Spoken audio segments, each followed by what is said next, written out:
Hello everyone, and welcome to my bold and beautiful official channel. I hope everyone is having a wonderful day. Before we begin, please hit the subscribe button and give this video a thumbs up. Is Daphne's fear of Carter actually caused by her covert pregnancy? According to previews for The Bold and the Beautiful, Steffy Forrester's intention to return to Los Angeles was put on hold by Daphne Rose. Since it's obvious that Daphne doesn't want to confront Carter Walton, we must think about what is preventing her from doing so. Given that Carter ultimately decided to choose Hope Logan over her, Daphne is undoubtedly coping with some unrequited sentiments. The saddest thing is that when Carter overheard Optimism's discussion with dying Liam Spencer, Daphne genuinely had some optimism for her own future with him. Carter misinterpreted the circumstances and received some consolation from Daphne, but to what extent did that consolation extend? May eventually reveal an off-screen liaison to the audience. What if Carter had an affair with Daphne, and then reconciled with Hope after she clarified the misunderstanding over Liam? If so, Daphne might be carrying Carter's child at this very moment. That might be the true cause of Daphne's fear of confronting Carter in Los Angeles. Since the show has been emphasizing Carter's desire to start a family, we've heard him discuss the possibility of having a child with Hope in the future. However, if it turns out that Daphne is carrying Carter's child, it might wreck Hope and Carter's wedding plans. If a secret night of passion with Daphne turns out to be real, Carter might already be expecting a child. If Daphne took a test and received confirmation, she might be concealing some pregnancy news. Daphne might be reluctant to make a big comeback and ruin Carter's life with baby turmoil. She might be afraid of appearing as though she intends to trap Carter with a child, because Carter made it obvious that he wanted Hope and not Daphne. In any case, Daphne is likely to give in to Steffy's demands over this return to Los Angeles because she typically gets her way. Daphne may decide she can return to Paris before a baby bump appears, and make the trip to promote the new scent. However, Daphne may come to the realization that she needs to summon the strength to tell Carter the truth. In any case, if Daphne is concealing her pregnancy, you can sure that the shocking information will eventually surface. According to spoilers for The Bold and the Beautiful, Carter and Hope's engagement may be in jeopardy regardless of what happens, so stay tuned for updates on any unexpected plot twists. Steffy doesn't see the kidnapping of Hayes coming, so Luna changes tactics. According to previews for The Bold and the Beautiful, Hayes Finnegan adores his new school. However, the generosity of Liam Spencer has sparked a dangerous storm. Sheila Carter-Sharp sees the risk in Luna Nozawa's propensity of following her grandma. Luna feels that she has given Steffy Forrester Finnegan permission to make amends, and that egotistical attitude is the main reason for the impending catastrophe. John Finnegan, Steffy, and Liam are unaware that Luna is following Hayes with the obvious goal of abusing that access. A conspiracy of kidnapping is revealed. Steffy has correctly identified the most recent threat posed by Finn's family, but she hasn't been able to see what's happening. For Luna, the oceanfront location of Hayes School creates the ideal soap opera atmosphere. Nozawa's character often says something that nobody believes, not even Sheila, who is her biggest fan. At that point in the story, Luna claims she is not the same person who killed two individuals, one of whom she thought was her biological father. She also kidnapped Steffy with the intention of leaving her for dead, as Finn correctly informed his daughter. It's notable, therefore, that Steffy's defense did not include permission for Hayes to attend classes at Liam's beach property, which is owned by Bill Spencer. An eye for an eye attack is what Luna is planning. The seed was sown when she caught a sight of her half-brother at the Cliff House. Given that Luna's distorted thinking may cause her to change her general plan of action during the summer, the future is rather clear. She used origami work as a ruse present to introduce herself to Hayes. Luna's innermost thoughts, in which she pondered whether Steffy needed to experience a loss, were revealed to the audience. Steffy must be denied access to Hayes if her hated stepmother persists in keeping her from seeing Finn.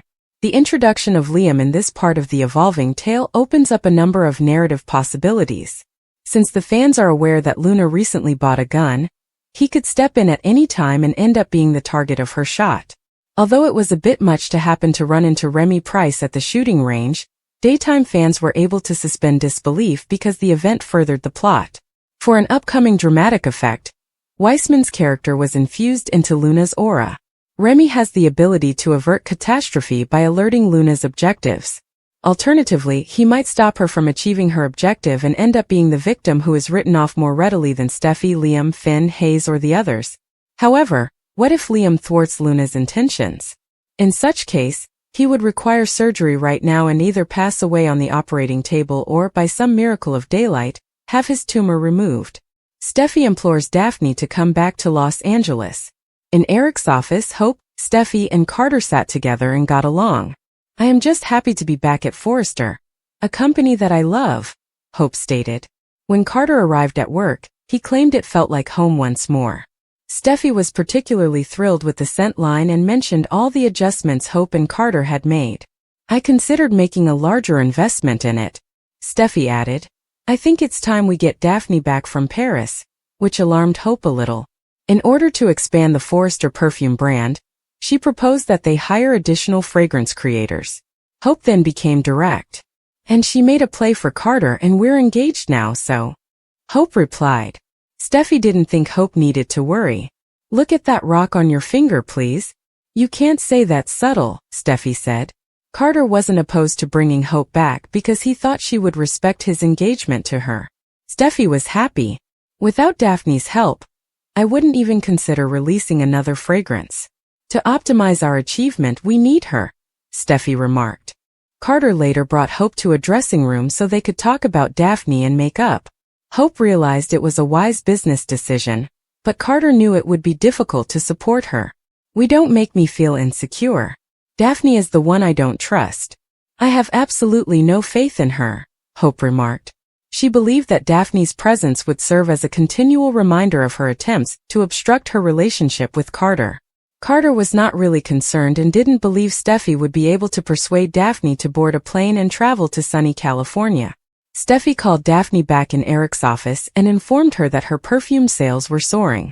Steffi even appreciated the men's cologne sample Daphne gave her. "I believe we're in for another hit.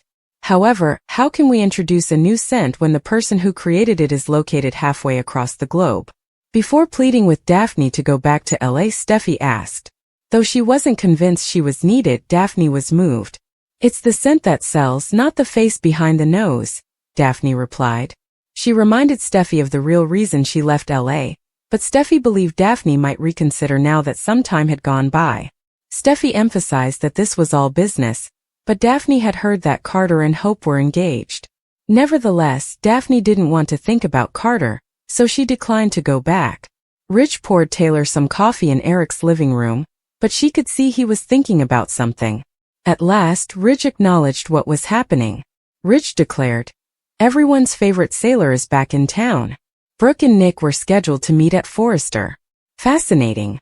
You didn't seem very thrilled to see him," Taylor observed. "How does it make you feel seeing him with Brooke?" Rich was limited to calling Nick a tool. He informed Taylor that Brooke may choose whether or not to spend time with him. Rich claimed to despise Nick as well. "Like you despise Bill," Taylor thought. "Gee, I wonder what the similarities are. Brooke is entitled to see Nick, even if it's not what you want." As they worked at the design office, Katie could see that Brooke was busy. Brooke must be thinking about Ridge, Katie felt certain. Brooke acknowledged that Nick Marone was an unexpected guest. When Katie learned he was back in town, she was taken aback and questioned why. When Katie learned that Nick had located her, she was impressed. Being pursued must be pleasant. Maybe not so coincidentally, but he shows up when you're single, Katie thought. When Brooke revealed that she and Nick had shared a kiss, she was interested. "He was shocked to learn that I was still in the same predicament. I was stuck with Ridge in the same spot I had been for years. I deserve better," he remarked. Brooke clarified. "She did," Katie agreed. Brooke made it clear that she had no intention of dating another man. Brooke stated, "It's just that Ridge needs to treat me better. I love him and I always will." It seemed to Katie that Nick was returning to Brooke's life just in time. Brooke concurred. Perhaps this was Ridge's drive. His response was quite amazing. Brooke grinned. Katie questioned whether Ridge was envious. When Katie learned that Ridge had advised Brooke to avoid Nick, she was horrified. Nick had a mission when he returned to Los Angeles. His goal is to gain Brooke's affection. However, he must first overcome Ridge. Even when Ridge is reunited with Taylor, he continues to drag Brooke around. For all this time, Nick has kept his door open for Brooke. He still has strong feelings for her and wants to try their relationship again. But Brooke sacrificed everything for her fate. Will the past happen again? We will have to wait and see. One of Brooke's most attractive partners was Deacon. Hope was born as a result of his marriage to Bridget at the time. Deacon's devotion to Brooke was as strong, but their passionate relationship didn't work out. Deacon is currently obsessed with Sheila, our favorite resident who has undergone a transformation.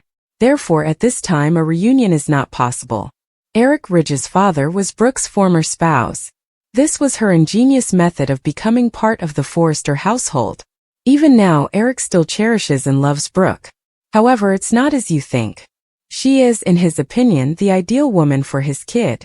Eric's marriage to Donna has filled his love tank to overflowing. He will always remain her sweetheart.